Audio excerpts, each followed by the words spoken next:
तर पब्लिक आज काय नवीन विषय काही नव्हता. आपण घरी होतो दुपारी आणि एकदम झोपेलो होतो निवांतमध्ये.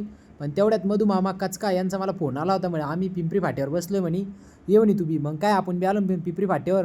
जेव्हापासून काळी गाडी घेतली डायरेक्ट कुठं जायचं टेन्शनच नाही राहिलं बा आपल्याला.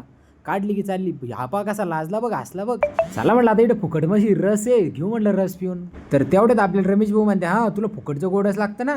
त्यांना काय होतं भाऊ, चालतं ते फुकटचं बॅका इकच क्या, चव तर एकच लागती. तरी संपूर्ण विषय घुमून फिमून माझ्यावरच आला. तर आता रमेश भाऊ आपलं भविष्य पाहणार होते. तर भाऊ आता कशा प्रकारे आपले भविष्य सांगण्याचा प्रयत्न करत्या.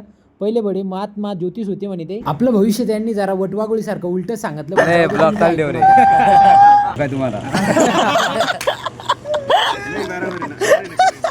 इथून रसगीस पिला आणि डायरेक्ट निघालो सिल्लोड करता. सिल्लोडवर चाललो होतो ऑफिसवर जाऊन आपल्याला रील शूट करायची होती. मधू मामाची आणि रमेश भाऊ यांची पण रील शूट होती. रील शूट करण्याआधी राहुल भाऊ आणि रमेश भाऊ यांचं गाणं ऐकून घ्या एवढं. चला भेटूया पुढच्या व्हिडिओमध्ये.